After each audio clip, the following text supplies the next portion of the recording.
biar nebihi kejahatan dan kemungkaran.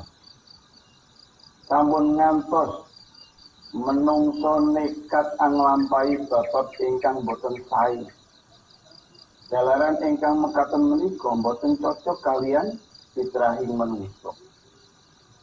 Putresna budaya ingkang minulya, manungsa kepingin pinter, kedah berjuang ngupados ngilmu.